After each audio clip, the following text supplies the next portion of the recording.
Entonces, este es el tercer papa que viene a Cuba. ¿Por qué vienen tantos papas aquí? Bueno, es el tercer papa en 17 años. Yo diría que, obviamente, Cuba es la entrada hacia América Latina, es la llave del golpe, eso es indiscutible. Cuba fue la primera revolución socialista de las Américas, eso es indiscutible, pero es la primera revolución socialista que hizo un antiguo alumno de los jesuitas, y eso no deja de tener una particularidad más para este papa, que es el primer papa jesuita en la historia de la Iglesia. ¿Qué podemos esperar de este viaje? Para mí pueden esperarse muchas cosas, internas y externamente. Es un viaje que incide no solamente en el campo religioso, sino también en el campo político, en las relaciones de Cuba con otros países, principalmente con Estados Unidos. ¿No?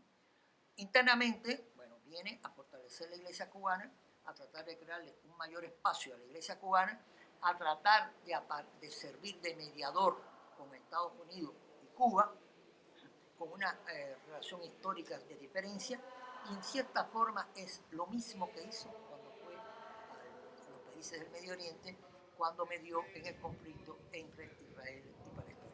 Porque en cierta forma las diferencias entre Cuba y Estados Unidos se asemejan al conflicto entre Israel y los palestinos. En Bolivia tuvo un discurso cuestionando el sistema capitalista mundial por el consumismo, por todo ese tipo de cosas. ¿Qué puede venir a decir a Cuba, donde no existe consumismo y donde no existe ese sistema?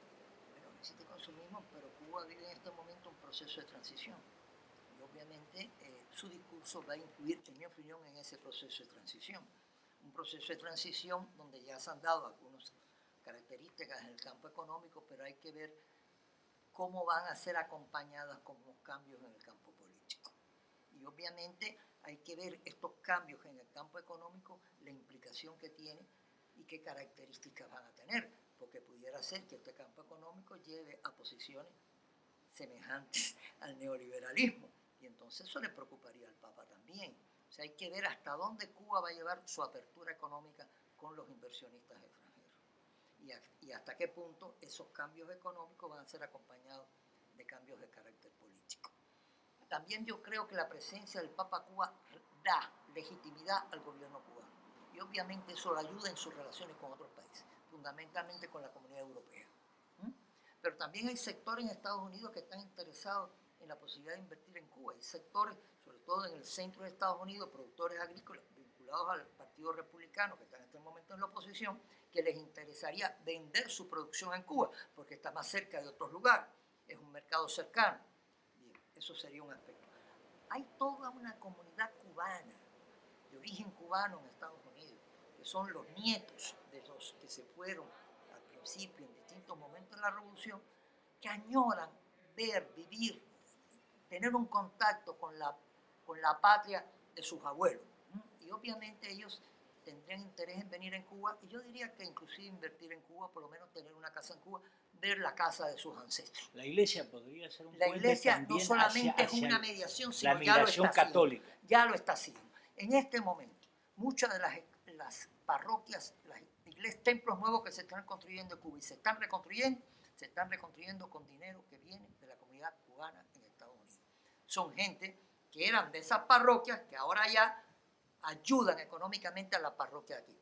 Regalan un televisor para que se haga una subasta, ayudan económicamente a los comedores que tienen esas parroquias para los ancianos. O sea, ayudan a fortalecer el sistema de ayuda a los ancianos, de ayuda a los desvalidos de la iglesia. Constituyen un respaldo económico a la iglesia y en cierta forma ha reemplazado a la ayuda que recibía la iglesia antes de las agencias internacionales europeas. ¿Cuál sería la estrategia de la iglesia en Cuba? ¿Qué es lo que busca? De entrada, la iglesia tendría que prepararse para ese nuevo momento histórico. Yo creo que la iglesia tiene que hacer una revolución interna. ¿En qué momento la iglesia va a reconstruirse para ser protagonista en ese proceso futuro? Y hasta qué punto podrá reconstruirse y hasta qué punto la contraparte cubana le va a seguir dando un espacio como interlocutor, habría que preguntarse. Yo diría que ya es interlocutora. Yo diría que la Iglesia Católica es la principal organización no gubernamental existente en Cuba. Es en realidad la única organización, la única iglesia nacional que hay en Cuba. Hay más de 300 y pico de sacerdotes, como 800 religiosas, 600 templos, están todo lo largo de la isla. Tiene una política de atención hacia los pobres y los desvalidos mucho más eficiente que las instancias del Estado. Y esos factores... Pero de ahí a convertirse en un partido político, la Iglesia como tal no Yo podría. no dudaría que un sector laico de la Iglesia, como Cuba posible, en un futuro se transforme en el embrión de un partido político para cuando haya una apertura política en Cuba que acompañe a los cambios económicos que se están produciendo. ¿Qué tanto puede pesar que el Papa sea jesuita?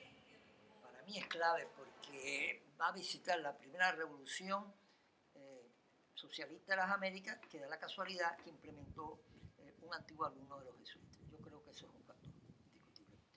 Él da la casualidad que él es hijo de migrantes igual que Fidel Castro.